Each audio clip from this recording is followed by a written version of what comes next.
السلام علیکم۔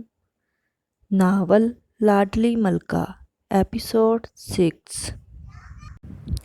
اس شخص کا تو میرا اللہ حساب کرے گا۔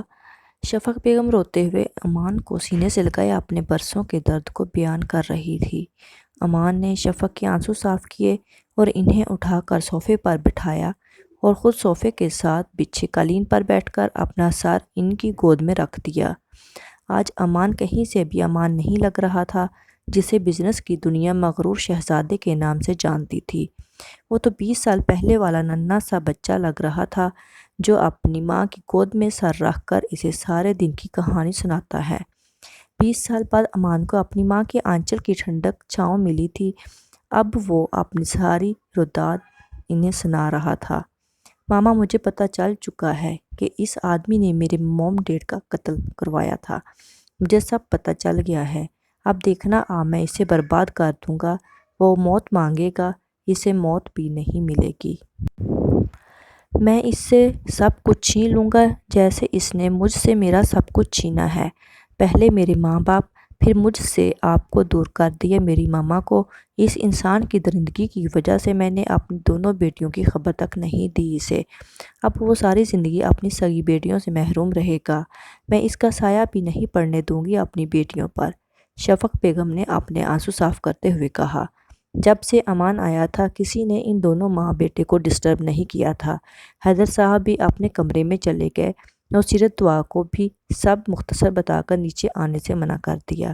وہ چاہتے تھے کہ دونوں ماں بیٹے جو برسوں سے درد دل میں لیے ہوئے تھے، ہو سکتا تھا اب دوسرے کو بانٹنے سے کم ہو جائے۔ ماما، لیکن جب آپ حیدرولہ میں کیسے آئی؟ امان نے کچھ سوچتے ہوئے پوچھا۔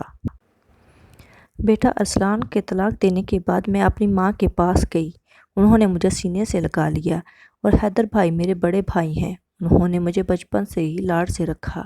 ارسلان کے ساتھ میرے بھاگ کر گھر چھوڑ جانے کی وجہ سے خفا تھے، مگر اس دن میری حالت دیکھ کر انہوں نے بس اتنا کہا، گڑیا اس دن سے ڈرتا تھا، اس لیے ارسلان کے ساتھ تمہارے اس رشتے کے خلاف تھا۔ شفق صاحبہ ماضی میں کھو گئی۔ شفق کی امی بیڈ پر لیٹی ہوئی تھی، بیماری کی وجہ سے دن بدن کمزور ہوتی جا رہی تھی۔ شفق بیڈ پر ماں کے ساتھ بیٹھی تھی اور حیدر صاحب سامنے صوفے پر بیٹھے تھے۔ ہم تمہارے اپنے تھے، تمہیں اتنے نازوں سے پالا اور تم نے اپنی 20 دن کی محبت کے لیے ہماری عزت کی دھجیاں اڑا دیں۔ شفق، میں نے تمہیں بہن کی طرح نہیں بیٹی کی طرح پالا ہے۔ چھوٹی سی تھی تم جب امی نے تمہیں میری گود میں دیا، ننھے ننھے ہاتھ تھے تمہارے، بالکل ننھی پری تھی تم۔ امی نے میری پیشانی چومتے ہوئے کہا تھا، شفق حیدر کی گڑیا ہے۔ یہ بولتے ہوئے حیدر کی آنکھیں نم ہو گئیں۔ وہ اٹھ کر دروازے کی طرف جانے لگے۔ شفق نے بھاگ کر بھائی کا ہاتھ پکڑ لیا۔ بھائی پلیز معاف کر دیں اپنی گڑیا کو، میں پہلے ہی بہت اذیت میں ہوں، مجھے میرے کیے کی سزا مل گئی ہے، اس شخص نے میری ہستی فنا کر دی۔ شفق کے آنسو دیکھ کر حیدر نے اسے اپنے سینے سے لگا لیا۔ بس کر دو حیدر کی گڑیا، اور کتنا روگی، تمہارا بھائی ابھی زندہ ہے۔ میں کبھی تم پر کسی کا برا سایہ نہیں پڑنے دوں گا۔ ماما، آپ ٹھیک تو ہیں؟ شفق صاحبہ کے اتنے دیر خاموش رہنے پر امان نے اسے پکارا۔ جی میرا بیٹا، ٹھیک ہوں میں، انہوں نے امان کے سر پر شفقت سے ہاتھ پھیرتے ہوئے کہا۔ میں نے اپنی بیٹیوں کے نام کے ساتھ کبھی اس شخص کا نام نہیں لگنے دیا۔ ارسلان کے طلاق دینے کے بعد اللہ نے مجھے اولاد کی نعمت سے نوازا۔ بھائی اور بھابھی کی اولاد نہیں تھی تو میں نے اپنی دعا ان کی گود میں ڈال دی، اور سیرت میرے پاس تھی کیونکہ وہ پیدائشی تھوڑی کمزور تھی۔ 1 سال بعد امی کی وفات کے بعد بھائی مجھے اپنے ساتھ لاہور لے آئے۔ سیرت اور دعا دونوں میری ہی بیٹیاں ہیں، دونوں کی پرورش میں نے ہی کی، مگر دنیا کی نظر میں دونوں حیدر مغل اور سمرین مغل کی بیٹیاں ہیں۔ شفق نے مجھے سب امان کو بتا دیا۔ سیرت بیٹا، ذرا جا کر دعا اور امان کو تو بلا کر لے آؤ۔ ماما جان، میں نے نائل کو بھیجا تھا کہ جا کر اپنی ماما بابا کو بلا لو۔ سیرت نے گلاس میں پانی انڈیلتے ہوئے کہا، مجھے لگتا ہے نائل اپنے بابا کی واپسی کی خوشی میں ان دونوں کو کھانے پر آنے کا بتانا ہی بھول گیا ہوگا۔ شفق صاحبہ نے ٹیبل سے سٹ کرتے ہوئے کہا۔ نہیں نانو، میں نہیں بھولا۔ نائل اپنے ننھے قدموں سے جلدی جلدی سیڑھیاں اترتے ہوئے بولا۔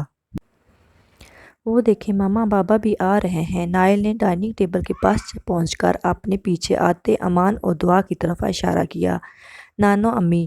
نائل سمرین بیگم کو دیکھ کر ان کی طرف بھاگا۔ انہوں نے بھی نائل کو اٹھا کر اپنی گود میں بٹھا لیا۔ نانو کا شہزادہ۔ سمرین بیگم نے باری باری نائل کے دونوں گالیں چومیں۔ آئی مس یو سو مچ نانو امی۔ نائل نے لاڈ سے کہا۔ آئی مس یو ٹو نانو کی جان۔ سمر بیگم نے اسی کے انداز میں کہا۔ اچھا جی، تو صرف نانو کو مس کیا آپ نے اور نانا؟ ہال میں آتے حیدر صاحب نے نائل کی بات سن کر کہتے ہوئے ڈائننگ ٹیبل کے پاس جا کر نائل کو سمرین بیگم کی گود سے لے کر اپنی گود میں اٹھا لیا اور ان کے ساتھ والی کرسی پر بیٹھ گئے۔ دعا اور امان آ کر سمرین بیگم اور حیدر صاحب سے ملنے کے بعد شفق بیگم کے ساتھ والی کرسیوں پر بیٹھ گئے۔ سب کھانے کے ساتھ ساتھ نائل کی باتیں بھی سن رہے تھے۔ نانا آپ کو کیسے مس کرتا، اب تو یہی تھے نا؟ نائل نے سمرین بیگم کے ہاتھ سے نوالا اپنے منہ میں ڈالتے ہوئے کہا۔ سب نائل کی بات سن کر مسکرا دیے۔ میں آپ سب سے ذرا بات کرنا چاہ رہی تھی۔ شفق صاحبہ نے سب کو اپنی طرف متوجہ کیا۔ جی ماما ضرور، ہم سب سن رہے ہیں۔ امان کھانے سے ہاتھ روک کر شفق صاحبہ کی طرف متوجہ ہوا۔ باقی سب بھی شفق صاحبہ کی طرف متوجہ ہوئے۔ اذان کی امی کی کال آئی تھی آج صبح۔ وہ لوگ رخصتی کی خواہش ظاہر کر رہے ہیں۔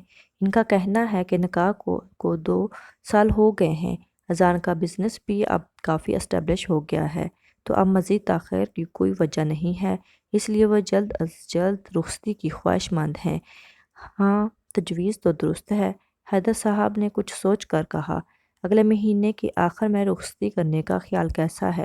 جی انکل، آئی تھنک یہ آئیڈیا درست ہے۔ امان نے بھی گفتگو میں حصہ لیا۔ چھوٹی امی، مطلب اب ہم ہر ہفتے شاپنگ پر جائیں گے؟ دعا ایکسائٹمنٹ سے بولی۔ جی میرا بچہ ضرور، میں نے تو سیرت کی شادی کے لیے بہت کچھ سوچا ہوا ہے۔ آپ کی اور امان کی شادی میں تو شفق نے وقت ہی نہیں دیا۔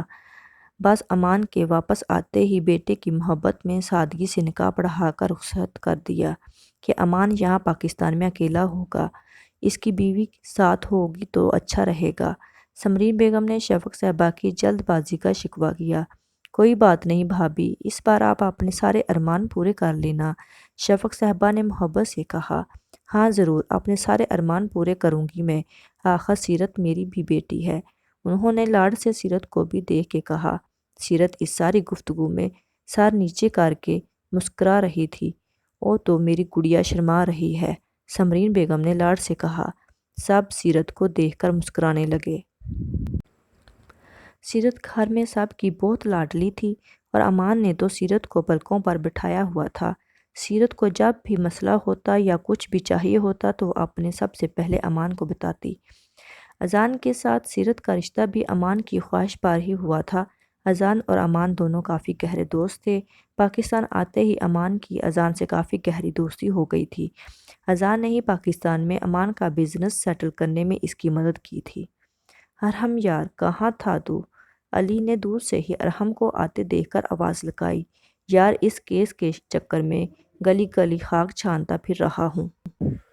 ارحم علی سے مصافحہ کر کے ٹیبل کی دوسری طرف کی کرسی پر بیٹھ گیا۔ ارحم نے کسی کیس کے سلسلے میں علی کو ریسٹورنٹ بلایا تھا۔ علی ارحم کا پھپھو زاد بھائی تھا اور ہیکنگ میں بھی بہت ایکسپرٹ تھا، اس لیے ارحم کے اکثر کیسز میں علی اس کی مدد کرتا تھا۔ اب بھی ارحم نے کسی کیس کے سلسلے میں ہی علی کو بلایا تھا۔ علی، تمہیں جو کام دیا تھا وہ پورا ہوا؟ ارحم نے امید بھری نظروں سے اس کو دیکھتے ہوئے پوچھا۔ ہاں بھائی، اس کی کالز اور لوکیشن سے تو کافی باتیں سامنے آئی ہیں۔ میں نے اس کی جاسوسی بھی کروائی تھی، جس سے پتہ چلا ہے کہ واقعی وہی اس کام میں انوالو ہے۔ لیکن بھائی، علی نے فکر مندی سے بولا، میں نے خود اس کے کرتوت دیکھے ہیں۔ رمیسا کے انفارمیشن بالکل صحیح ثابت ہوئی اور اس نے غلط نہیں کہا تھا کہ وہ انسان درندگی کی ہر حد پار کر گیا ہے۔ اس پر ہاتھ ڈالنے کا مطلب سیدھا سیدھا اپنی موت کو دعوت دینا ہے۔ اگر ہم اپنے مشن میں کامیاب نہ ہو سکے تو وہ انسان یہ زمین ہم پر تنگ کر دے گا۔ علی، تم ڈرو نہیں، میں تمہارا نام کبھی بھی اس کیس میں نہیں آنے دوں گا، چاہے کچھ بھی ہو جائے۔ علی رمیسا اتنی سستی بھی نہیں کہ ہم اس حیوان سے رمیسا کی موت کا بدلہ بھی نہ لے سکیں۔ نہ جانے اس حیوان کے ہاتھ رمیسا جتنی کتنی معصوم جانوں کے خون سے رنگے ہوئے ہیں۔